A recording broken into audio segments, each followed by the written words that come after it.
कर दे सब अभी। Good afternoon students. तो आज की क्लास शुरू करते हैं। तो आज की क्लास अपनी कहाँ से होगी? कल अपना जो ये अपना थर्ड पार्ट हो गया आज ही कौन सी क्लास हो गई? ये थर्ड क्लास हो गई। ठीक है, अपना जो चल रहा है फोर्स एंड प्रेशर चल रहा है। अब देखो फोर्स एंड प्रेशर का सबसे पहले अपने फोर्स पढ़ा था, फोर्स के टाइप पढ़े, कौन कौन से आगे थे? कांटेक्ट और नॉन कांटेक्ट फोर्स। ठीक है, तो कांटेक्ट फोर्स पे अपने मस्कुलर फोर्स पढ़ा और फ्रिक्शन फोर्स पढ़ा। फिर फ्रिक्शन फोर्स के अपन ने 3 पार्ट पढ़े, स्टैटिक पढ़े, स्लाइडिंग पढ़े और रोलिंग फोर्स पढ़ा। फिर उनका ऑर्डर पढ़ा। जो रोलिंग जो फ्रिक्शन होता है उसमें फ्रिक्शन सबसे कम होता है, सबसे ज्यादा किस में होता है? स्टैटिक में होता है। रोलिंग और स्टैटिक के बीच में जो मिडिल में जो फ्रिक्शन होता है वो किस में होता है? स्लाइडिंग के अंदर होता है। उसके बाद ये अपने कौन से थे? फ्रिक्शन फोर्स के थे। उसके बाद अपन ने पढ़ा था ग्रेविटेशनल फोर्स पढ़ा था। ग्रेविटेशनल फोर्स जो पढ़ा था वो पढ़ा था अपने अर्थ के ऊपर। ग्रेविटेशनल फोर्स होता है वो अर्थ के ऊपर क्या करता है? वर्क करता है। ये भी एक तरह का फोर्स है जो किस में काउंट होता है? अपना नॉन कांटेक्ट में काउंट होता है। क्योंकि नॉन कांटेक्ट में कौन सा आ गया था अपना? एक तो ग्रेविटेशनल फोर्स आ गया था, उसके बाद आ गया था कौन सा? और मैग्नेटिक फोर्स आ गया था। मैग्नेटिक फोर्स में अपन ने मैग्नेट के से रिलेटेड मैग्नेट और प्लस के साथ इंटरेक्ट देखा था। उसके बाद अपन ने पढ़ा था ग्रेविटेशनल फोर्स पढ़ा था। ग्रेविटेशनल फोर्स के अंदर अपन ने देखा था कि अर्थ पर कोई भी चीज अगर कोई ऊपर से मूव गिरती है या कोई हाई बिल्डिंग से किसी भी ऑब्जेक्ट को नीचे गिराया जाता है तो वो बिना किसी टचमेंट के, बिना किसी फोर्स के, कांटेक्ट फोर्स के डायरेक्ट नीचे की तरफ आता है। क्योंकि उसमें कौन सा फोर्स वर्क कर रहा होता है उस समय? उस पर ग्रेविटेशनल फोर्स क्या करता है? वर्क करता है। ठीक है, अब उसके बाद अपना तो थर्ड पार्ट है, पोर्शन है नॉन कांटेक्ट फोर्स के अंदर। नॉन कांटेक्ट फोर्स का मतलब क्या हो जाता है? अपना असंपर्क बल। उसका थर्ड पार्ट है ये। उसका कौन सा पार्ट हो गया? ये थर्ड पार्ट हो गया।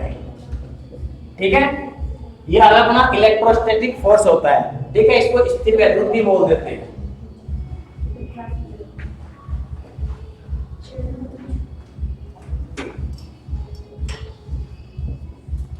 स्थिर वैद्युत बल भी बोल देते हैं। ठीक है, तो इलेक्ट्रोस्टैटिक फोर्स को क्या बोल देते हैं? स्थिर वैद्युत बल भी बोलते हैं। अब देखो ये फोर्स कब लगता है? इसकी डेफिनेशन देखो, the force action by an electrically charge object is called the electrostatic force बोला जाता है। इसकी ये डेफिनेशन हो गई। ये क्या लगता है? जब भी ये फोर्स तब लगता है जब कोई बॉडी कैसी होती है? चार्ज होती है। ठीक है, एक चार्ज बॉडी द्वारा ये फोर्स लगाया जाता है। अब देखो जो सेकंड में क्या बोलता था? Electrostatic force interaction can be extract by a charge body on another charge और अनचार्ज बॉडी। मतलब इलेक्ट्रोस्टैटिक फोर्स कब लगता है? जब कोई एक बॉडी जो आउटर बॉडी होती है वो कैसी होती है? चार्ज होती है। जब बॉडी वो चार्ज होती है तब वो फोर्स किस पे लगाती है? जो दूसरे बॉडी या दूसरा जो ऑब्जेक्ट होता है उसके ऊपर क्या करती है? अपना फोर्स लगाती है। अब वो जो सेकंड ऑब्जेक्ट है वो हो सकता है वो चार्ज हो सकता है जो सेकंड ऑब्जेक्ट है वो कैसा हो सकता है? अनचार्ज हो सकता है। लेकिन जो ये चार्ज वाला पोर्शन है, ये चार्ज जो बॉडी है, ये दोनों पे क्या करेगी? फोर्स लगाएगी, चाहे वो चार्ज हो चाहे वो अनचार्ज हो। ठीक है, तो ये दोनों पे क्या करती है? अपना वर्क करती है। देखो इसका ये तो अपना कैसा होगा? इलेक्ट्रोस्टैटिक फोर्स हो गया। ये फोर्स किस में काउंट किया जाता है? ये नॉन कांटेक्ट फोर्स में काउंट किया जाता है। क्योंकि ये कह रहा है कि the electrostatic force can be exert by a charge body on other charge और अनचार्ज बॉडी। अब देखो जब कोई चार्ज बॉडी होती है वो जो फोर्स लगाती है चार्ज या अनचार्ज पे, जब ये फोर्स लगाती है तो इस फोर्स के बीच में किसी भी प्रकार का दो बॉडीज के बीच में क्या नहीं होता? कांटेक्ट नहीं होता। और ना ही ये फोर्स क्या है? दिखाई देता है। We can't see direct our eyes this force. That's why we can say this is an uncontacted force। देखो बेसिकली बच्चे कहाँ इस्तेमाल करते हैं? जैसे सिर एक कंघा लेते हैं, कॉम लेते हैं, आप उसको सिर के ऊपर रगड़ते हैं, रब करते हैं और उसके ऊपर तो रगड़ने या रब करने से जो कॉम या कंघा होता है वो क्या हो जाता है? चार्ज हो जाता है। उस फिर को क्या करते हैं? दोबारा सर के ऊपर अगर रखते हैं तो वहां से बाल ऊपर की तरफ उठते हैं। तो उस तरह का वो फोर्स कौन सा होता है? वो इलेक्ट्रोस्टैटिक फोर्स से होता है। इसके अलावा देखो इसका एक समझ है, जैसे मान लो ये एक बैलून है। ठीक है, ये एक बैलून आ गया, उसको क्या बोल देते हैं? अपन गुब्बारा बोल देते हैं। ये गुब्बारा है।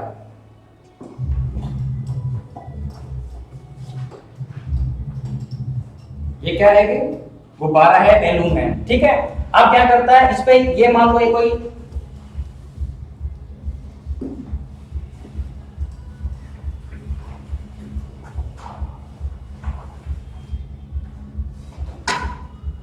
ये लड़का है, ये क्या करता है, इसको पकड़ता है, यानी ये जो लड़का है इस गुब्बारे को क्या करता है, पकड़ता। बाद में ये क्या करता है, अपने सर के ऊपर इसको क्या करता है, रब करता है। मान लीजिए अपने सर के ऊपर क्या कर रहा है, इसको ये रब कर रहा है,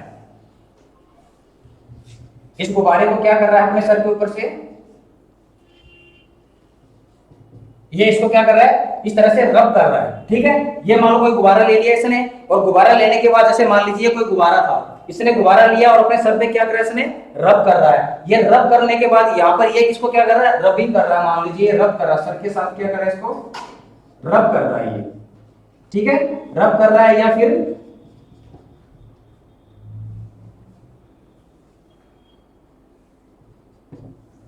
रगड़ना, ठीक है। ये तो रब कर रहा है, या दूसरा क्या कर रहा है, रगड़ना, या सर के ऊपर क्या कर रहा है, इसको रगड़ रहा है। उसके बाद ये देखो रगड़ने पर, रब करने के बाद ये जो बैलून होता है, ये इतना सा पोर्शन जो होता है बैलून का, ये वाला बैलून का जो पार्ट होता है, ये वाला जो पोर्शन होता है, ये कैसा हो जाता है, चार्ज हो जाता है।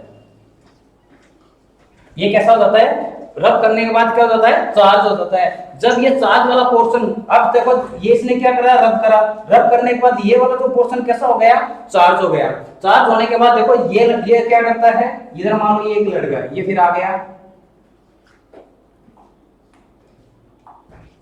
इसने क्या करा, बैलून को रगड़ने के बाद हाथ से पकड़ा इस टाइप से, ठीक है। और यहां पर क्या रखे हुए हैं, ये मान लो कागज के टुकड़े रखे हुए हैं, ठीक है।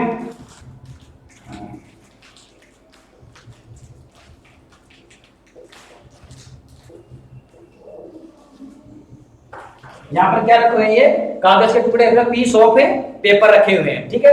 या पीस ऑफ पेपर रखे हुए, ये जैसे ही ये रब करा हुआ बैलून ये अपने पास लेके आएगा, जब इसके पास लेके आएगा, इन पीस के पास लेके आएगा, तो ये पीस क्या होंगे, इसके चिपक जाएंगे। मतलब जैसे ही थोड़ा सा लेके आएगा तो इनके बीच में फोर्स लगेगा, उससे क्या होंगे, ये जितने भी कागज के टुकड़े होते हैं ये सारे क्या होते हैं, इस पे चिपक जाते हैं। यहाँ पर ये जितने भी कागज के टुकड़े होते हैं ये क्या हो जाते हैं, यहाँ चिपक जाते हैं, ठीक है। बैलून पे क्या हो जाते हैं, ये चिपक जाते हैं। तो ये कौन सा फोर्स हो गया अपना, इलेक्ट्रोस्टैटिक फोर्स से हो गया, क्योंकि बीच में किसी भी प्रकार का क्या नहीं हुआ, कांटेक्ट नहीं हुआ। जैसे इनके बीच की थोड़ी डिस्टेंस कम हुई, मतलब डिस्टेंस रहने पर भी ये जो कागज के टुकड़े होते हैं ये सारे इस बैलून पे क्या हो जाते हैं, चिपक जाते हैं। तो चिपकने से, तो इस पे चिपक गए, तो ये किसकी वजह से चिपके, ये यहाँ पर एक क्या लगा, फोर्स लगा। वो कौन सा फोर्स था, वो इलेक्ट्रोस्टैटिक फोर्स था। ये इलेक्ट्रिक स्टैटिक फोर्स कैसे आया, जब इसने अपने बालों पे, अपने सर पे इस बैलून को क्या करा, रब करा, ठीक है। रब करने से ये वाला जो पोर्शन है बैलून का, ये क्या हो गया, चार्ज हो गया। तो चार्ज होने से भी इसमें क्या गया, एक फोर्स काम करेगा। ये जो इलेक्ट्रोस्टैटिक फोर्स होता है ये इस कागज के टुकड़े को अपनी तरफ क्या करेगा, अट्रैक्ट करेगा। ये काफी बार बच्चे करते हैं, ये कौन से कंगे से भी होता है। तो इस तरह के जो फोर्स हो जाता है वो फोर्स क्या कहलाता है, आपका इलेक्ट्रोस्टैटिक फोर्स से कहलाता है, ठीक है। अब ये इलेक्ट्रोस्टैटिक फोर्स है, अब ये तो चार्ज था लेकिन ये अनचार्ज था, तो चार्ज होकर अनचार्ज पे भी क्या कर रहा है, अपना फोर्स से एक्टिव कर रहा है। तो देखो बॉडी क्या कर, चार्ज बॉडी, ये चार्ज बॉडी है, तो ऑन अदर चार्ज और अनचार्ज। तो ये कागज के जो पीस ऑफ पेपर थे ये कैसे थे, अनचार्ज थे, ठीक है। ये कैसे हो गए, अनचार्ज हो गए मान लो, ठीक है। ये अनचार्ज थे, ये बैलून क्या था, चार्ज था। उसके बाद भी दोनों पे क्या करा, इसने वर्क करा और फोर्स की वजह से ये सारे पीसेस के क्या हो गए, यहाँ पे आकर चिपक गए, ठीक है। तो ये इस तरह का जो फोर्स होता है वो क्या कहलाता है, आपका इलेक्ट्रोस्टैटिक फोर्स से कहलाता है। ये अपने इसलिए क्योंकि इसमें किसी प्रकार का कांटेक्ट नहीं हुआ कागज और बैलून के अंदर, उसके बावजूद ये फोर्स लगा और ये कागज के टुकड़े, पीस ऑफ पेपर क्या हो गए, बैलून पर चिपक गए।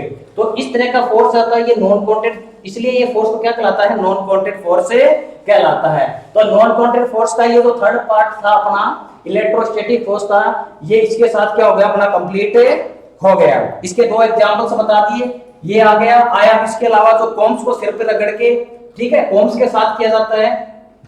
कॉम को भी सेम इसी प्रोसेस, यहाँ बैलून की जगह क्या लिया जाता है, कॉम्स काम में ले लेते हैं। जब कॉम्स को सिर के ऊपर दोबारा रखते हैं तो ये अपनी तरफ अपने बालों को क्या करता है, एक्टिव करता है और बाल अपने क्या हो जाते हैं, खड़े हो जाते हैं।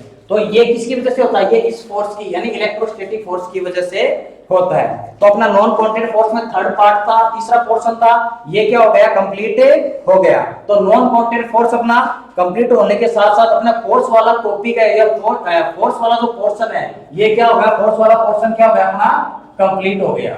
ठीक है, तो एक बार इसको थोड़ा सा फोर्स को दोबारा देख लेते हैं। अपन ने फोर्स पढ़ा, ठीक है, फोर्स में पढ़ा कि फोर्स से क्या होता है, किसी भी ऑब्जेक्ट की पोजीशन में, किसी भी ऑब्जेक्ट की क्या करता है, ये कोई ऑब्जेक्ट है और इस ऑब्जेक्ट की क्या करता है, ये ऑब्जेक्ट है, ठीक है, इस ऑब्जेक्ट की पोजीशन में चेंज करता है। अब ये पोजीशन यहां आ गई, पहले क्या थी, ए, ठीक है, तो ऑब्जेक्ट की क्या होगी, पोजीशन, पोजीशन ए थी, फिर कहां आ गई, पोजीशन बी पे आ गया है। ये पोजीशन किस पे आ गया, बी पे आ गया। तो ये किसकी वजह से आया, ये फोर्स की वजह से आया। ठीक है, तो ये फोर्स जो है, अब इसमें भी फोर्स के कितने टाइप हो गए, अपने दो टाइप हो गए। एक फोर्स कौन सा आ गया, अपना कांटेक्ट फोर्स हो गया, और दूसरा कौन सा हो गया था, अनकांटेक्ट फोर्स हो गया था। कांटेक्ट फोर्स होता है, ये देखो इसका ये हिंदी नाम ये रहा। अभी एक बच्चा पूछ रहा सर इसका ये हिंदी में नाम इसका नीचे लिखा होगा, ये रहा। ठीक है, अब देखो, तो कांटेक्ट फोर्स में अपने कितने हो गए थे, टू टाइप्स के हो गए थे, एक तो मस्कुलर फोर्स हो गया था और एक फ्रिक्शन फोर्स हो गया था। मस्कुलर फोर्स में अपने पढ़ा था कि जिस फोर्स को करने के लिए अपने बॉडी की मसल्स की या अपने शरीर के किसी भी अंग की जरूरत पड़ती है और वो डायरेक्ट उस ऑब्जेक्ट के या बॉडी के जो दूसरा जिस पे फोर्स लगाना उसके क्या हो रही है, साथ में कांटेक्ट हो रहा है, तो उस टाइप के जो फोर्स होते हैं वो क्या कहलाते हैं, कांटेक्ट फोर्स से कहलाते हैं। जैसे पेड़ पे चढ़ना, क्लाइंबिंग ट्री, ठीक है, वॉकिंग, चलना, किसी भी चीज को उठाना, पेन उठाना, चेयर को उठाना, मेज उठाना, ये जितने भी टाइप्स होते हैं, ये सारे कौन से आ गए, अपने मस्कुलर फोर्स से आ गए। क्योंकि अपने इनको काम, इस वर्क को या फोर्स लगाने के लिए अपने को क्या करनी पड़ती है, अपनी मसल्स की क्या पड़ती है, जरूरत पड़ती है, मसल की जरूरत पड़ती है। उसके अलावा फ्रिक्शन फोर्स आ गया था। फ्रिक्शन फोर्स ये था कि कोई भी जब फोर्स लगाते हैं तो उस फोर्स को रोकने के लिए एक रेजिस्टेंस काम करता है। अगर फोर्स इस तरफ लगा रहे हैं, ये अपना फोर्स है, ठीक है, ये अप्लाई क्या हो गया, फोर्स हो गया। ये इस तरफ लगा रहे हैं तो जो फ्रिक्शन होता है वो कहां लगता है, अपोजिट डायरेक्शन में लगता है। ठीक है, तो इस फोर्स को रोकने के लिए एक रेजिस्टेंस काम में आता है। वो रेजिस्टेंस क्या कहलाता है, रेजिस्टेंस को बोलते हैं प्रतिरोध। ठीक है, वो रेजिस्टेंस आता है, वही क्या कहलाता है, आपका फ्रिक्शन कहलाता है। अब ये फ्रिक्शन को थ्री पार्ट में बांटा था, एक तो स्टैटिक फ्रिक्शन हो गया था, फिर एक स्लाइडिंग फ्रिक्शन हो गया था, और थर्ड जो फ्रिक्शन था वो कौन सा हो गया था, रोलिंग फ्रिक्शन हो गया था। आजकल जितने भी जो वर्क होते हैं उसमें रोलिंग फ्रिक्शन का सबसे ज्यादा रोल होता है। रोलिंग फ्रिक्शन से क्या होता है,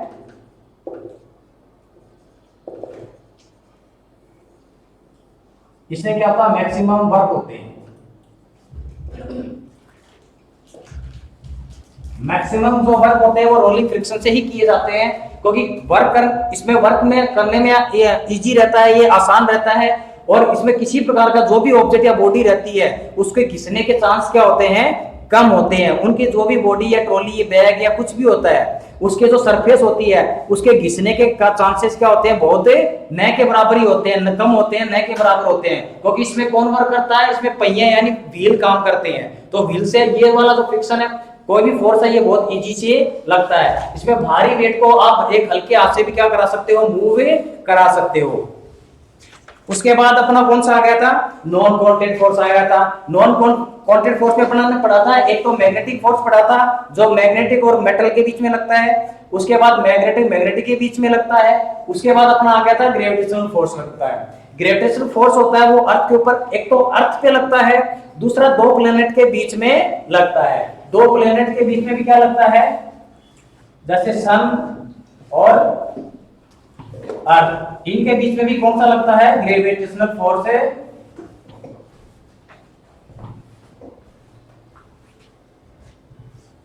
ग्रेविटेशनल फोर्स से लगता है।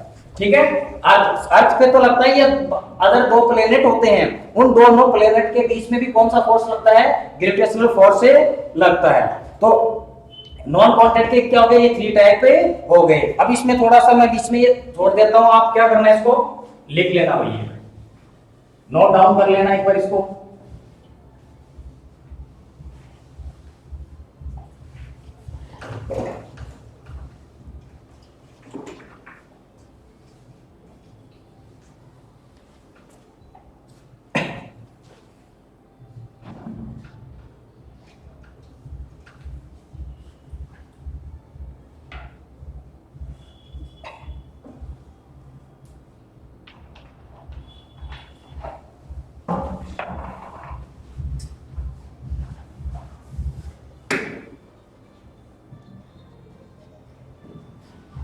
गेट बंद कर।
अब देखो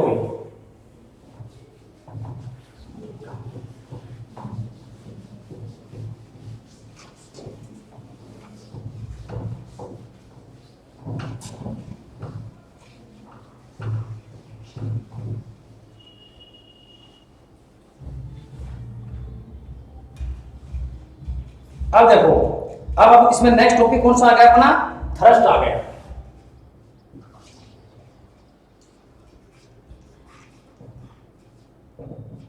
ठीक है, अब देखो थ्रस्ट क्या होता है। थ्रस्ट भी एक प्रकार का किस टाइप का होता है, ये फोर्स टाइप का ही होता है। ठीक है, थ्रस्ट होता है, थ्रस्ट में और फोर्स में सिर्फ इतना ही होता है। अब देखो इसकी डेफिनेशन क्या कहती है, it is the force acting, क्या कह रही है, it is the force acting on a object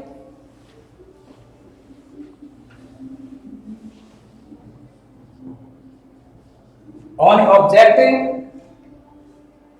perpendicular to its surface, perpendicular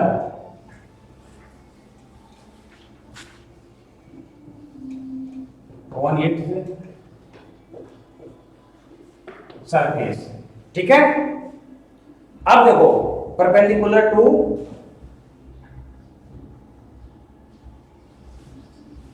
या क्या, ठीक है, परपेंडिकुलर। अब देखो थ्रस्ट में क्या बोला, it is the force acting on a object perpendicular to its surface, मतलब किसी भी सरफेस पे, ये मान लो ये एक सरफेस होगी, ठीक है, इस पे कोई फोर्स लगाया, ये देखो फोर्स लग रहा है, इस पे भी ये फोर्स लग रहा है, लेकिन कैसा है, ये परपेंडिकुलर है, मतलब ये इस तरह का फोर्स लग रहा है, मतलब सरफेस और फोर्स के बीच में कितने का आना चाहिए एंगल, ये मान लो इस सरफेस पे लग रहा है, यहां पर लग रहा है मान लो, ठीक है, तो इस सरफेस के बीच में कैसा एंगल बना रहा है, ये 90 डिग्री का, यहां लिख देते हैं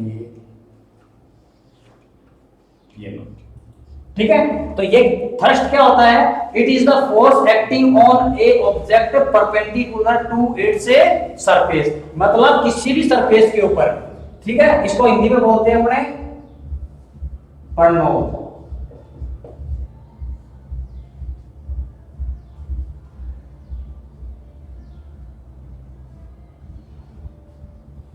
ठीक है, इसको प्रणोद बोलते हैं, इंग्लिश में थ्रस्ट बोलते हैं। तो बोला it is the force acting on object perpendicular to its surface, मतलब किसी भी सरफेस पर जो फोर्स लग रहा है वो क्या तो परपेंडिकुलर होना चाहिए, या कैसा होना चाहिए, लंबवत होना चाहिए। परपेंडिकुलर मतलब लंबवत होना चाहिए, या मतलब सरफेस और फोर्स के बीच में कितने का डिग्री का एंगल होना चाहिए, 90 डिग्री का, तभी क्या बनेगा, परपेंडिकुलर बनेगा। तो अब देखो फोर्स में इसमें इतना ही डिफरेंस है, थ्रस्ट की पर्टिकुलर कंडीशन हो गई, थ्रस्ट लगाने के लिए क्या चाहिए, परपेंडिकुलर होना चाहिए, जबकि फोर्स के अंदर ये कंडीशन नहीं थी कि वो परपेंडिकुलर, लेकिन थ्रस्ट में बोल रहा है कि जब ये फोर्स, जब किसी सरफेस पे फोर्स लगाया जाता है तो वो कैसा होना चाहिए, सरफेस पे वो परपेंडिकुलर होना चाहिए। तो इसलिए क्या कह रहा है, it is the force acting on object perpendicular it's surface, मतलब किसी भी सरफेस के ऊपर ये जो फोर्स है वो कैसा होना चाहिए, परपेंडिकुलर होना चाहिए, यानी लंबवत होना चाहिए, ठीक है।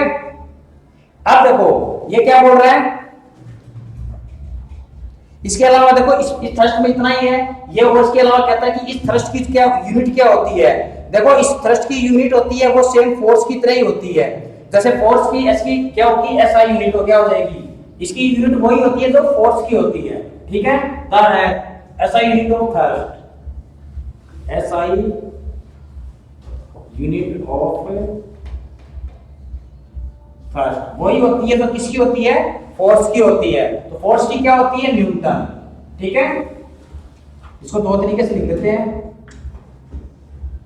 न्यूटन ये वाला। ठीक है, तो इसकी भी सेम वही होती है जो फोर्स की होती है। ठीक है, तो ये देखो भाई ध्यान में रखना, ये वाली जो एसआई यूनिट है ये, ठीक है, एसआई यूनिट आ जाएगी इसके अंदर। जबकि एसआई जबकि फोर्स की क्या बताई थी आपको डाइन के उसके अंदर, सीजीएस में फोर्स की क्या बताई थी, सीजीएस में जो क्या थे यूनिट, सीजीएस यूनिट और फोर्स क्या बताई थी आपको, डाइन, ये डाइन बताई थी। ठीक है, तो फोर्स की तो दो हो गई, लेकिन इसकी थ्रस्ट की सिर्फ ऐसा यूनिट होती है, वो क्या होती है, जो फोर्स की होती है वही यूनिट क्या होती है, थ्रस्ट की होती है। ठीक है, तो थ्रस्ट की यूनिट भी क्या हो गई, न्यूटन हो गई। अब एग्जाम में अगर पूछेगा तो ये नहीं कि आपको न्यूटन पूछेगा कि ना न्यूटन किसकी इकाई है, आपको क्वेश्चन पूछेगा कि फोर्स की इकाई क्या है, एसआई इकाई क्या है, या एसआई यूनिट क्या है, या पूछेगा थ्रस्ट की एसआई यूनिट है या इसकी एसआई यूनिट या इकाई क्या है। तो अगर थ्रस्ट की पूछे तब भी आपको ये करना है, अगर फोर्स की पूछे तो ये करना है, अगर फोर्स में सिर्फ एसआई की पूछे तब तो ये करना है। और सीजीएस में पूछे, ऐसे पूछ ले कि न्यूटन की फोर्स की जो है सीजीएस सिस्टम में क्या यूनिट होती है, तो सीजीएस सिस्टम में फोर्स की होती है आपकी डाइन, और फोर्स और थ्रस्ट दोनों की एसआई में क्या यूनिट होती है, दोनों की न्यूटन होती है। देखो थ्रस्ट की इसलिए इनकी सेम यूनिट इसलिए होती है कि दोनों एक टाइप से क्या होते हैं, फोर्स है। क्योंकि फोर्स की तो कोई फिक्स डायरेक्शन नहीं होती, उसको कैसे भी आप लगा सकते हो, जरूरी नहीं है कि आप जिस पे लगा रहे हो वो कंपल्सरी नहीं है कि आप अगर इस पे फोर्स लगा रहे हो तो ये मान लो इस पे क्या लगा रहे हो, आप अप्लाई फोर्स कर रहे हो, ये अप्लाई फोर्स है। ठीक है, इस साइड के अंदर तो ये कंपल्सरी नहीं है कि जो फोर्स लग रहा है, ठीक है, ये जो फोर्स लग रहा है ये 90 डिग्री हो, फोर्स में ये कंपल्सरी नहीं है। जबकि थ्रस्ट के अंदर ऐसा क्या होता है, कंपल्सरी होता है। अगर ये थ्रस्ट यहां पर ये खड़ा है मान लो, ठीक है, ये इसको ऐसे ही फोर्स लगा सकता है, ये ऐसे भी लगा रहा है, दोनों आपसे लगा रहे हैं, ठीक है, ये लो आ गया, ये फोर्स लगा रहा है, तो या कहीं भी परपेंडिकुलर, ये मान लो ये परपेंडिकुलर वाली कंडीशन को सेटिस्फाई नहीं कर रहा। ठीक है, जबकि थ्रस्ट के अंदर क्या होता है कि किसी भी सरफेस के ऊपर अगर फोर्स लगाएंगे, ठीक है, ये तो किस में आ गया अपना, फोर्स के अंदर आ गया। ठीक है, ये किस में आ जाएगा, थ्रस्ट के अंदर आ जाएगा। थ्रस्ट पे लगना चाहिए परपेंडिकुलर, ठीक है, ये वाला। तो दोनों में ये डिफरेंस है, दोनों एक तरह से फोर्स है, दोनों की यूनिट क्या होती है, सेम होती है। उसके बाद देखो जो ऐसा इसकी है, देखो ये आ गया,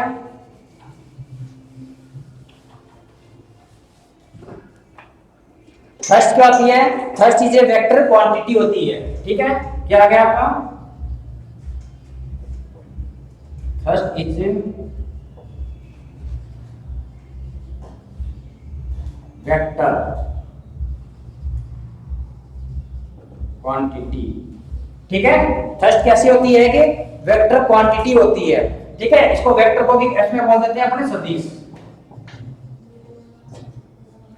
ठीक है, तो इसकी हो गई थ्रस्ट की क्या होती है, क्वांटिटी कैसी होती है, वेक्टर होती है, सदिश होती है। ये वाली वही इंपॉर्टेंट है, अगर एग्जाम में पूछ ले कि थ्रस्ट की क्वांटिटी कैसी है, इसकी वेक्टर है, स्केलर है, या कुछ दो अदर दे दे, ठीक है, तो इसमें क्या लिख देंगे अपने, वेक्टर लिख देंगे। तो थ्रस्ट की जो क्वांटिटी थी वो कैसी होती है, वेक्टर होती है। इसका मतलब क्या हुआ, देखो इसमें साफ लिखा हुआ है सदिश, मतलब दिशा के साथ में। तो दिशा के साथ में थ्रस्ट कैसा बना रहे हैं, परपेंडिकुलर बना रहा है, ये ऑब्जेक्ट पे कैसा है, परपेंडिकुलर है। ठीक है, तो इसकी डायरेक्शन हो गई फिक्स कि ये कैसा है कि वेक्टर हो गया। तो ये क्या आ गया, thrust is a vector quantity हो गई।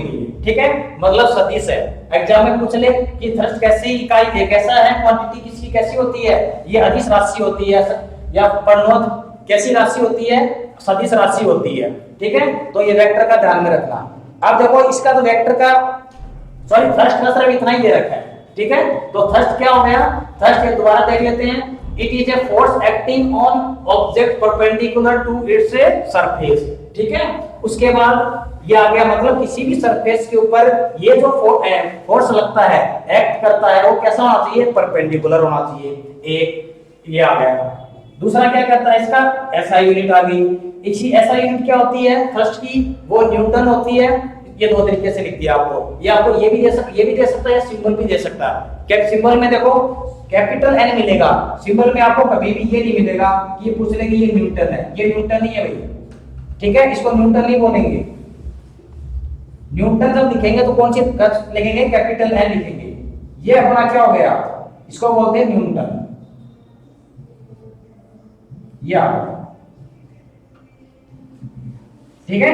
तो ध्यान में रखना, कहीं अगर स्मॉल एन दे दे ऑप्शन में, बड़ा भी दे दे, तो उसमें कंफ्यूज होने की जरूरत नहीं है, क्योंकि ये वाला अपना नहीं है, ठीक है। ये वाला न्यूटन को सिंबल ये होता है, न्यूटन का सिंबल ये होता है, ये ध्यान में रखना भाई, ये वाली चीज है, ठीक है। ये अपना क्या हो गया, तो अगर थ्रस्ट इज कैसी होगी, वेक्टर क्वांटिटी, कैसी राशि हो गई, ये सदिश राशि हो गई। तो ये कैसी हो गई, सदिश राशि, या ठीक है। तो इसमें एक दो ये तीन चीजें ही हैं। एक सिंबल का जरूर ध्यान में रखना है ये वाला, और ये इसमें देखना परपेंडिकुलर, बस, ठीक है।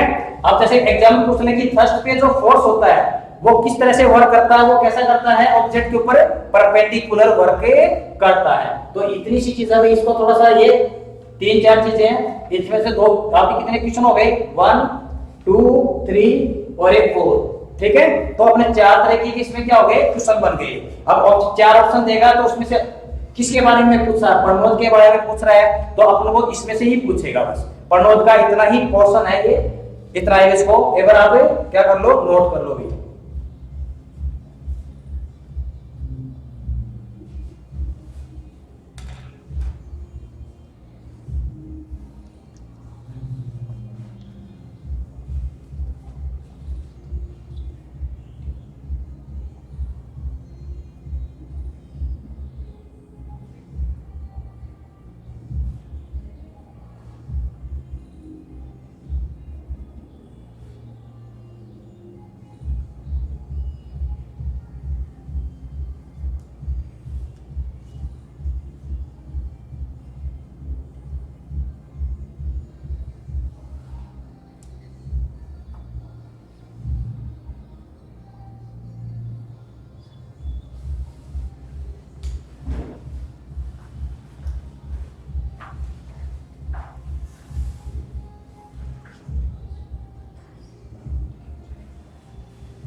देखो भाई, नेक्स्ट आ जाएगा अपना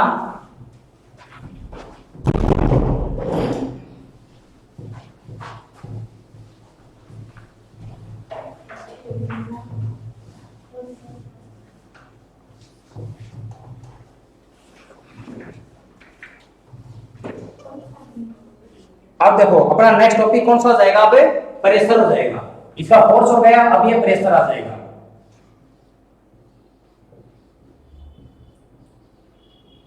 प्रेशर को क्या बोल देते हैं, दाब, ठीक है। या कहेगा या अब इसको देखो, इसकी डेफिनेशन क्या बोलती है, कहती है it is the force acting perpendicularly, perpendicularly जहां आ गया perpendicularly on a unit area, on a unit area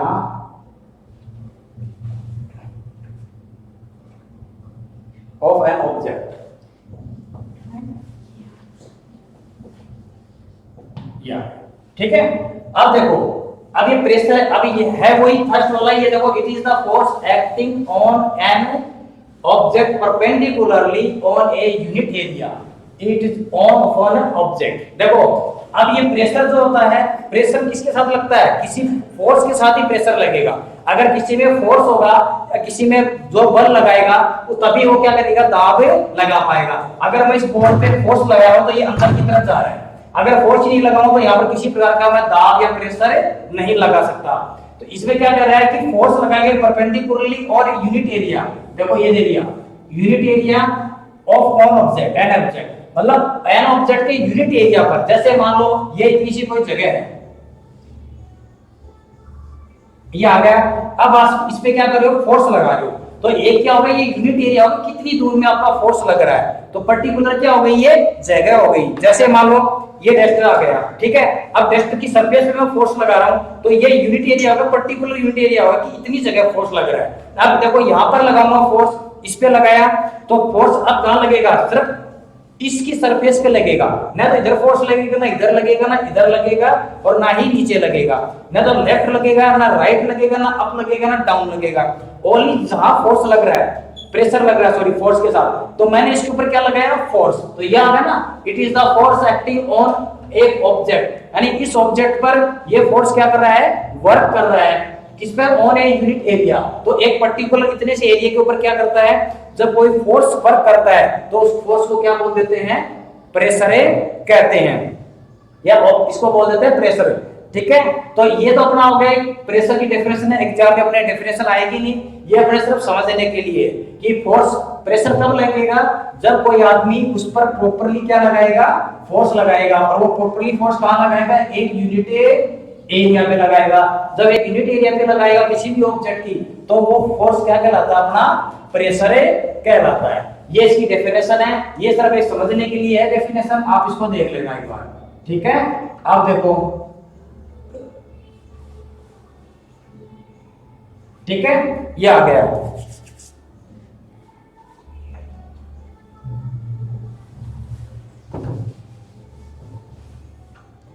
अब देखो, अब देखो फोर्स की, इसमें देखो आप फोर्स प्रेशर क्या होता है, इसको P से डिनोट करते हुए, ठीक है, यहां भी लिख देते हैं,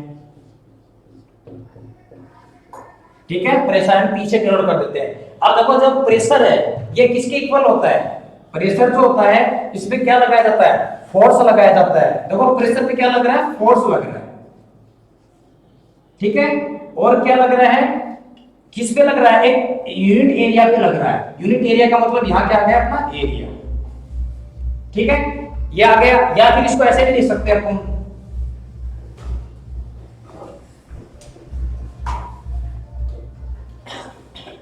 देखो फोर्स लिखा और थ्रस्ट लिखा, इसमें देखो अब दोनों में इक्वल क्यों लिखा, ये देखो ये क्या बोल रहा है, फोर्स लगा रहे हैं, फोर्स लगा रहे हैं, क्या थ्रस्ट इसलिए लिखा कि फोर्स कैसा लगा रहे हैं, फोर्स अपन लगा रहे हैं परपेंडिकुलरली, परपेंडिकुलरली फोर्स किस में लगता है, थ्रस्ट में लगता है, इसलिए मैंने फोर्स को क्या लिख दिया, थ्रस्ट लिख दिया, ठीक है। ये फोर्स आ गया, ये चाहे तो आप इसको लिख सकते हो, इधर F आ गया, ये A आ गया, ठीक है। अब देखो, अब यहां से इसकी क्या निकालेंगे, थ्रस्ट को किसमें मेजरमेंट करते हैं, यानी थ्रस्ट यानी प्रणोद की इकाई क्या होती है, अभी हमने पढ़ा था, इसकी इकाई क्या होती है, न्यूटन। क्योंकि देखो फोर्स की भी इकाई क्या होती है, न्यूटन होती है, और थ्रस्ट की भी इकाई क्या होती है, यूनिट क्या होती है, न्यूटन होती है, ये न्यूटन आ गया, ठीक है।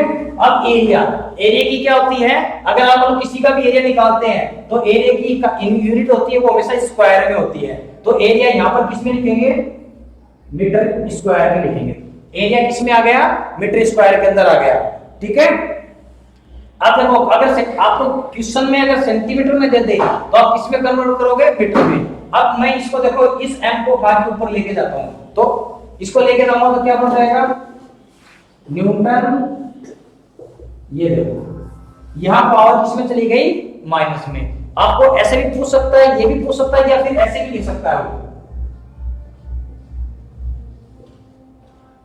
ठीक है। अब देखो प्रेशर का क्या आ गया, ये प्रेशर की आ गई। अब देखो ये इसकी क्या होगी, प्रेशर की, अपने फोर्स लिखा, फोर्स अपॉन एरिया का रेशियो क्या कहलाता है, या थ्रस्ट और एरिया का रेशियो क्या कहलाता है, आपका प्रेशर कहलाता है। तो तो थ्रस्ट की यूनिट क्या हो गई, न्यूटन। एरिया की यूनिट क्या हो गई, मीटर स्क्वायर। तो इसको या तो ऐसे लिख सकते हो आप, या m को आप डिनोमिनेटर यानी हर से उठा के अंश के पास ले जा सकते हो। जब हर को या डिनोमिनेटर को अंश के पास या न्यूमरेटर में लेके जाते हैं, जो पावर होती है उसका साइन क्या हो जाता है, चेंज हो जाता है। अगर ये प्लस में तो ये माइनस में हो गई, अगर ये माइनस में होता तो किस में जाती, प्लस के अंदर। या फिर आपको जो ये कोण का है डिवाइडेशन का साइन है, ये इस तरह से भी दे सकता है आपको ओब्लिक टाइप में, ठीक है। तो ये आ गया आपका न्यूटन पर मीटर स्क्वायर। तो प्रेशर की एसआई यूनिट क्या बन गई,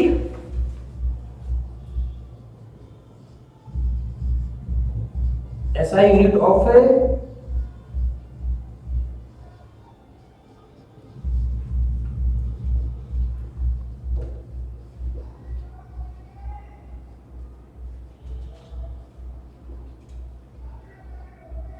ये, ठीक है। ये ऑब्लिक है भाई, ये इसके अंदर, ठीक है। ये इस तरह का आ गया।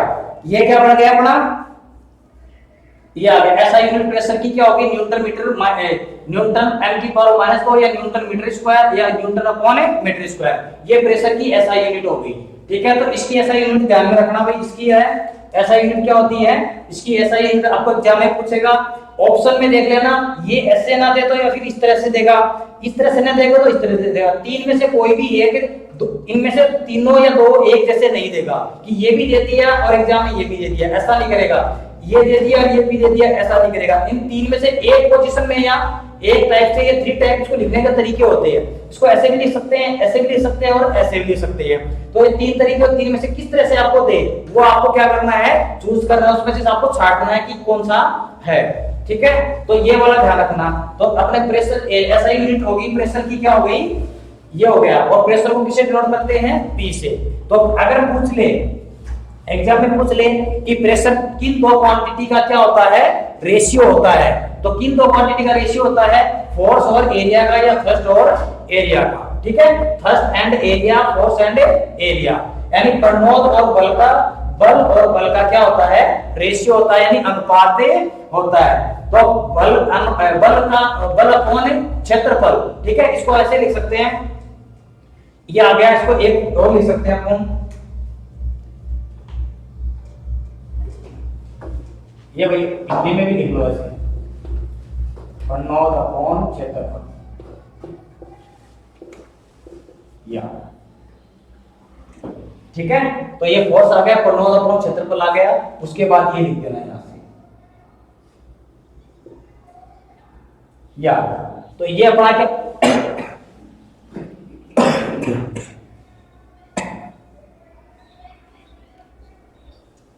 ठीक है, ये आ गया। अब देखो ये अपना प्रेशर हो गया, ये इस तरह से। अब क्या हो गया, डेफिनेशन अपने आएगी नहीं, प्रेशर आ गया। प्रेशर का दो तरीके से रेशियो है, इसकी यूनिट आ गई है, ठीक है। ये यूनिट कौन सी होगी, एसआई।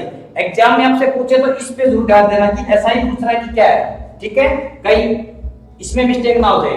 अब एसआई यूनिट आ गई है। अब देखो इस यूनिट को क्या बोल देते हैं, पास्कल बोल देते हैं। एक साइंटिस्ट हुए थे जिनका नाम पास्कल था, उन्होंने, उनके नाम पर ये रखा गया है, ठीक है। तो जो साइंटिस्ट हुए थे उनका नाम क्या था, इसका नाम मैं लिख देता हूं, ये देखो इसका नाम इनका था, ये था, ये साइंटिस्ट हुए थे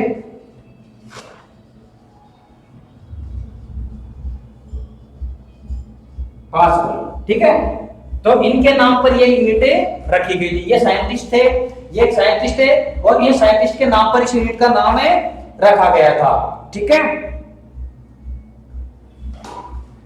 आप देखो इसको क्या बोल देते हैं, आप देखो इसको एक यूनिट, इसको पास्कल भी बोल देते हैं, या इसको क्या लिख सकते हैं अपन, 1 पास्कल बराबर 1 न्यूटन मीटर स्क्वायर, ये वाली, ठीक है। अगर आपको प्रेशर में, अब इसकी कितनी यूनिट हो गई अपने पास, 2 यूनिट हो गई, पास्कल या 1 पास्कल। अगर आपको ये लिख के देते तो भी सही है, अगर ये पास्कल लिखते लास्ट में तब भी क्या होता है, सही है। तो इसकी 2 यूनिट हो गई, एक तो ऐसा यूनिट क्या हो गई, न्यूटन मीटर स्क्वायर हो गई, दूसरी क्या हो गई, पास्कल हो गई, ठीक है। तो प्रेशर की क्या हो गई, ये भाई एक साइंटिस्ट है, ठीक है। देखो साइंस में क्या होता है, जब कोई साइंटिस्ट किसी की खोज करता है या इनोवेशन करता है, जब पर्टिकुलर किसी एक चीज की खोज या इनोवेशन करता है, तो उसकी मेमोरी के लिए, उसकी याद के लिए उसके उस फॉर्मूले में या उसके नाम में कहीं ना कहीं उसका नाम ऐड कर दिया जाता है, ताकि इन फ्यूचर जब भी कोई पढ़ता है तो उसको ये रहता है कि जैसे ये आपने पढ़ा पास्कल, तो आप सोचोगे पास्कल क्या है, आपको फिर ये जब कोई टीचर बताएगा, जैसे मैं आपको बता रहा हूं कि पास्कल कौन थे, एक साइंटिस्ट थे, तो इन साइंटिस्ट की याद में यानी मेमोरी में क्या रखा गया है, इनकी रेस्पेक्ट में, इनके सम्मान में इस यूनिट का नाम क्या रख दिया, ये कर दिया। ठीक है, तो इन्होंने इनके बारे में बताया था, तो जब बताया था पास्कल ने बताया तो इनकी यूनिट का नाम क्या रख दिया, इनके नाम पे ही रख दिया, यानी पास्कल रख दिया। तो एक पास्कल इक्वल कितना होता है, 1 न्यूटन मीटर स्क्वायर के बराबर होता है। आपको कोई भी आंसर अगर मान लो कोई पर्टिकुलर आपसे पूछ ले, प्रेशर है कि उसमें फोर्स इतना लग रहा है, एरिया, देखो अभी एक एग्जांपल करते हैं, तो उस एग्जांपल से इसको समझ लेते हैं एक बार, ये क्या होता है, साथ साथ लेके लिख लो।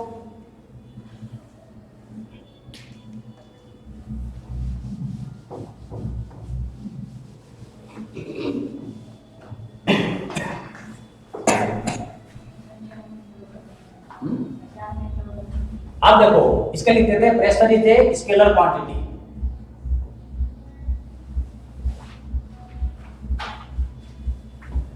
Pressure is a scalar quantity. Scalar quantity क्या होती है, अदिश राशि।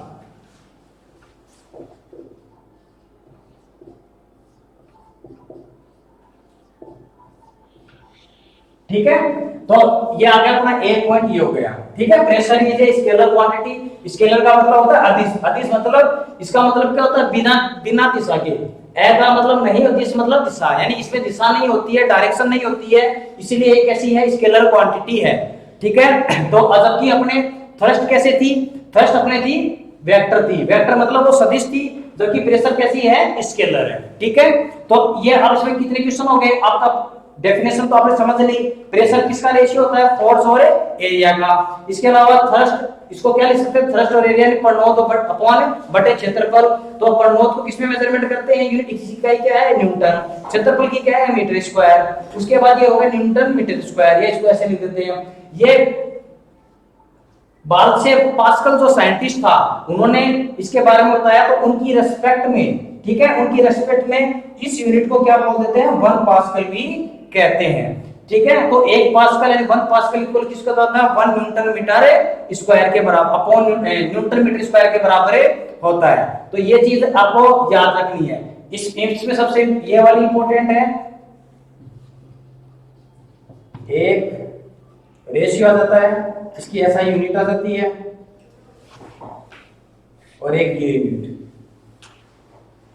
इससे रिलेटेड दो कुछ न्यूमेरिकल होते हैं, कल वो सोल्व करते हैं, ताकि अपने को इस यूनिट में क्या नहीं रहे, कंफ्यूज नहीं रहे। ठीक है,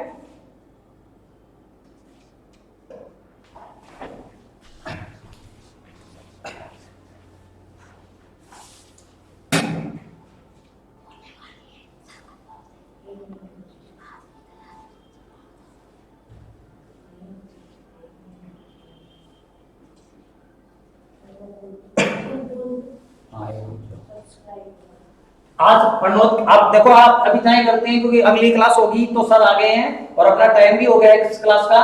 तो इसके बारे में एक दो लाइन और बची, दो कुछ टॉपिक्स, एक लाइन 2 लाइन है, और 2 दिन इसके क्या है, न्यूमेरिकल है। उस न्यूमेरिकल से ये वगैरह क्या करेंगे, अपने अच्छी तरह से एक्सप्लेन करेंगे या समझेंगे।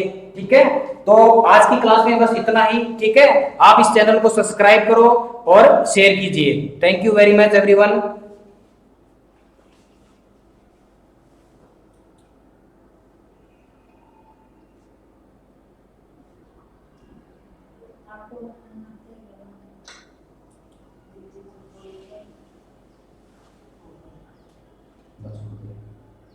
बोलिए तो लॉन्च करके आना है।